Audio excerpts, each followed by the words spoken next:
Hello बच्चों, तो आओ प्रश्न को देखते हैं। धातु की एक चादर से 1 मीटर ऊंची और 140 सेंटीमीटर व्यास के आधार वाली एक बंद बेलनाकार टंकी बनाई जानी है। इस कार्य के लिए कितने वर्ग मीटर चादर की आवश्यकता होगी, यह हमें ज्ञात करना है। तो दिए गए प्रश्न की मुख्य अवधारणा की बात करें तो बच्चों यहाँ पर हम बेलन का संपूर्ण पृष्ठीय क्षेत्रफल ज्ञात करेंगे। तो इसके लिए बच्चों सूत्र क्या होता है, तो देखो यहाँ पर 2 गुनी पाई आर कोष्टक में आर प्लस एच। बच्चों यहाँ पर हम आर की बात करें तो आर क्या है, तो बेलन के आधार की त्रिज्या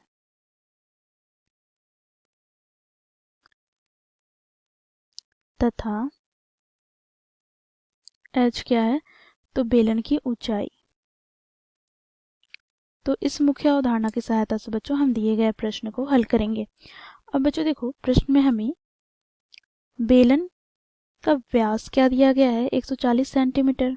तो यहाँ पर हम लिखेंगे क्योंकि व्यास अर्थात d बराबर हमें 140 सेंटीमीटर दिया गया है, तो बच्चों इसे हम त्रिज्या में परिवर्तन करें तो त्रिज्या बराबर क्या हो जाएगा, तो व्यास का आधा अर्थात d/2, अर्थात यहाँ से हमें प्राप्त हो जाएगा 140/2, अर्थात हमें प्राप्त हो जाएगा 70 सेंटीमीटर।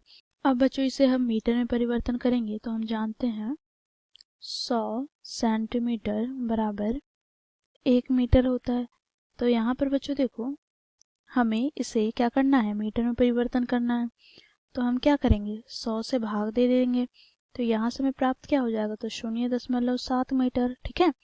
अब बच्चों देखो यहाँ पर हमें ऊंचाई क्या दिया गया है, तो ऊंचाई को बच्चों हम h से प्रदर्शित करते हैं, तो h बराबर हमें दिया गया है 1 मीटर। अब बच्चों देखो यहाँ पर हमें क्या करना है, तो बंद बेलनाकार टंकी बनाना है। तो यहाँ से हमें प्राप्त क्या हो जाएगा, तो यहाँ पर हम लिखेंगे बेलन का संपूर्ण पृष्ठ क्षेत्रफल।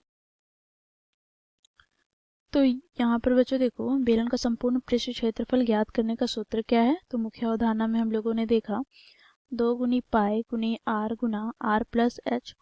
तो यहाँ से बच्चों देखो हम मान रखेंगे तो 2 गुनी पाई का मान 22/7 गुना आर का मान 0.7 गुना यहाँ पर बच्चों देखो 0.7 प्लस का 1, तो यहाँ से हमें प्राप्त हो जाएगा क्या, तो 7 से हम विभाजित करते हैं तो 0.1, तो यहाँ पर हमें प्राप्त हो जाएगा 44 गुना 0.1 गुना बच्चों 1.7। ठीक है। अब इसे हम सरल करते हैं तो हमें प्राप्त क्या हो जाएगा, तो 7.48 मीटर स्क्वायर। तो यहाँ से हम लिखेंगे अतः टंकी के लिए 7.48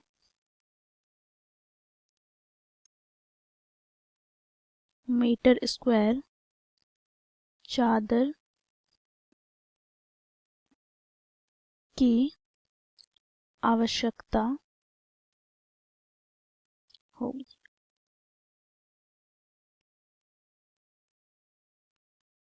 तो प्रश्न में हमें यही पूछा गया था कि टंकी को बनाने के लिए कितनी चादर की आवश्यकता होगी। तो बच्चों देखो 7.48 मीटर स्क्वायर। तो इस प्रकार हम लोगों ने मुख्य अवधारणा की सहायता से दिए गए प्रश्न को हल किया। आशा करती हूँ आप लोगों को यह प्रश्न समझ में आया होगा। धन्यवाद।